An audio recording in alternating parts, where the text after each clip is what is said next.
Hello Suns Nation. This Wednesday, July 16th, the Phoenix Suns and shooting guard Bradley Beal reached an agreement on a buyout.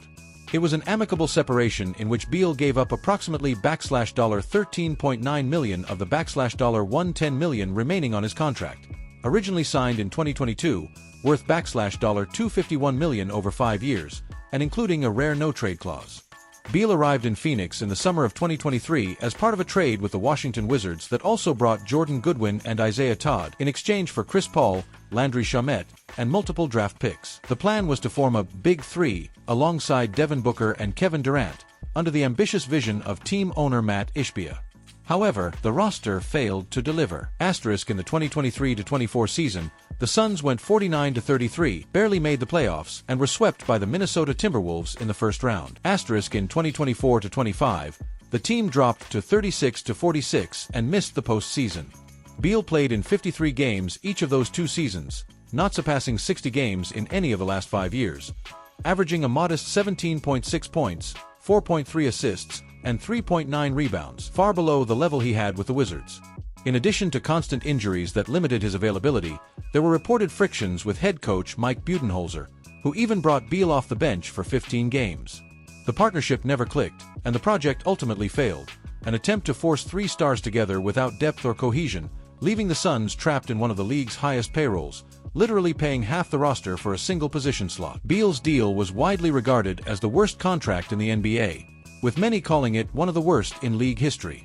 With the agreement finalized this Wednesday, Beal gave up $13.9 million.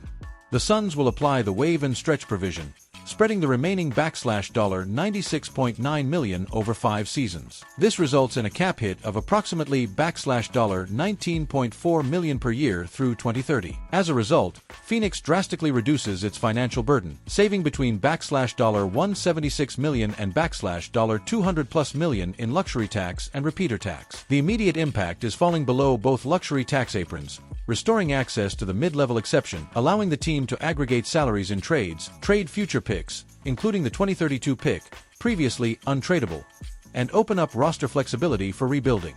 According to analyst Bobby Marks, the Suns went from being $26 million over the first apron and $14 million over the second, to now sitting comfortably below both, unlocking several strategic options for the offseason.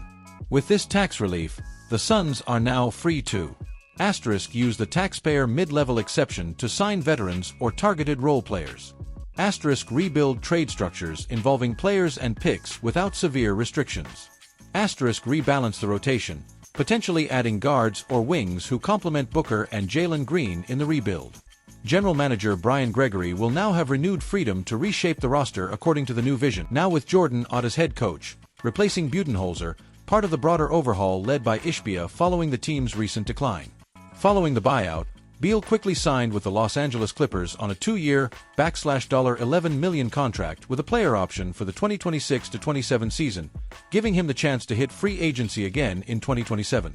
He chose the Clippers over other interested teams like the Heat, Bucks, Lakers, and Timberwolves, seeking a competitive setting alongside Kawhi Leonard and James Harden. Bradley Beal's buyout marks the end of an era in Phoenix, a bold chapter that began as an attempt to build a super team, but ended in underwhelming results, roster imbalance, and massive financial cost.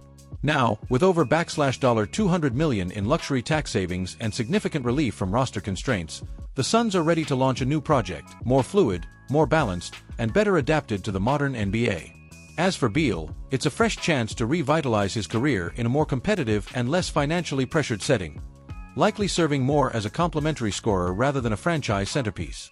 So Suns Nation, what did you think of Bradley Beal's time in Phoenix? What was missing for the Big Three to actually work? Do you think the Suns made the right decision by cutting ties with the shooting guard? Let us know your opinion below, and don't forget to follow the Suns News channel.